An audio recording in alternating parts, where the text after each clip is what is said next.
What's going on, ladies and gentlemen, boys and girls? It is your boy, TheGlacierr, and today we are going to be starting a brand new series where I will be taking you guys with me on a journey to see how good I can become in 30 days of playing nothing but Jayce. Now, in this series, I'm going to be explaining every single thing that I'll be doing both inside and outside of the game. The reason I'm creating this series is for two reasons. The first being that I'm tired of being a hard-stuck Diamond 5 player and would love to see myself at Diamond 1 or Master Tier and finally be able to play with all the pros or anyone that I've ever looked up to that's been great at this game. The second reason is because there is literally zero content on the internet that gives you a step-by-step formula for success in League of Legends.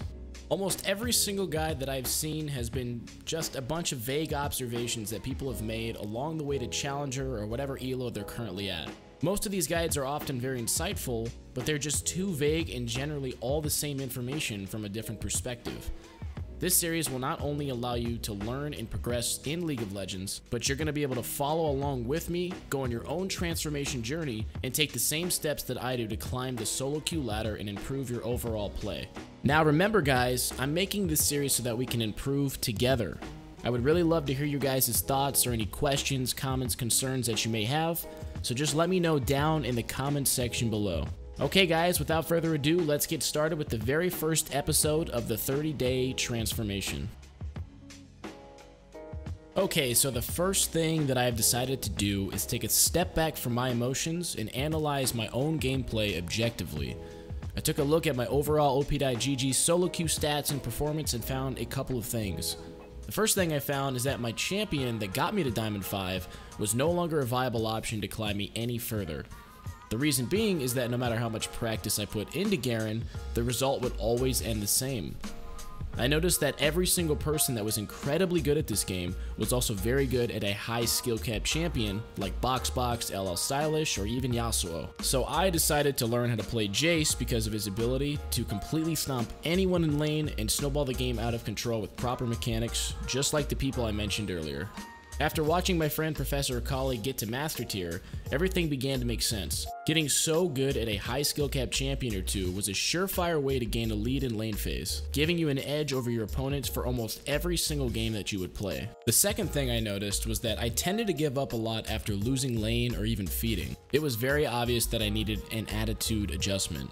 I remember back in Season 3 when I was a niddly one-trick pony and was on the fast track to hitting Diamond 1. I remember the way I looked at the game and my overall attitude. Back then, I would always tell myself that no matter what happens in game, if I didn't play a perfect game, then I simply did not deserve to win. This mindset kept my ego in check and allowed me to focus solely on my own gameplay and my self-improvement. Today I find myself doing the exact opposite. I tend to blame my teammates for being bad as well as certain champions being too overpowered. The fact is, if other people are able to get to Challenger or Master Tier while dealing with the exact same issues that I have to, then why can't I?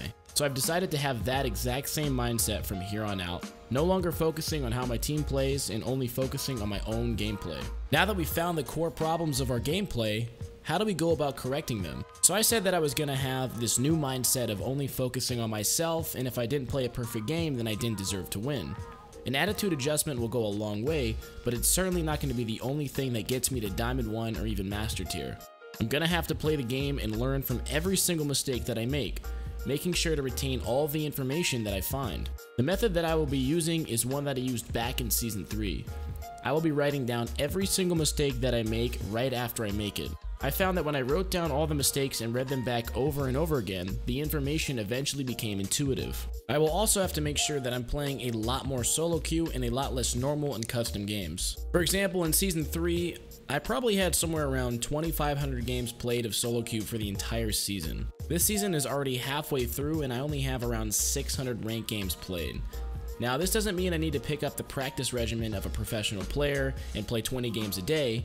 This just means that I need to play a lot more solo queue and become more efficient with my time spent playing the game. Alright, so now that I have a game plan, it's time to start practicing. I began this journey by playing some flex and duo queue games on my Smurf accounts with lower ranked players and friends ranging from silver to platinum elos, just so that I could start to develop some early mechanics before I jump on the main account in Diamond 5. I only plan on doing this for a couple of days just to build my confidence on the champion and so that I can hold my own in lane without feeding my ass off. After playing a few games and seeing the potential of me dominating my future opponents, I decided to go look for the best Jayce players, study every single thing that they do, and completely copy them. So far, I haven't been able to find any relevant or good Jayce content or any good Jayce one tricks that made guides or videos. So I did the next best thing and looked for the Korean Jayce solo queue VODs. I figured that watching any Master or Challenger Jayce players in Korean solo queue would be the best thing for me. After watching a few videos, I immediately was able to pick up on how the lane phase should be played and what to do to get the ball rolling. Now it's time for me to start grinding out the games and get some good practice in. So in this episode, we decided to look back at our op.gg to figure out the root of all of our problems. We discovered that we needed a major attitude adjustment and that we needed to pick up a new champion with a very high skill cap. We set out to find the best players for this champion we picked to see exactly what we could learn from them and put into our own gameplay. Now all we need to do is just play a lot of solo queue games while making sure that we are writing down every single mistake we make as soon as we make them. Alright guys, I hope you enjoyed the very first episode of the 30-day transformation series. Let me know down in the comment section below what you guys thought of this series and if I should do more than one episode per week. Remember that I'm going to be streaming this whole 30-day transformation on YouTube.com, so remember that I'm going to be here every Friday, Saturday, and Sunday playing nothing but Jayce. And I'm going to be leaving the stream schedule in the description below just in case you guys are curious. Thanks for watching, guys. I'll see you on the next one. Peace.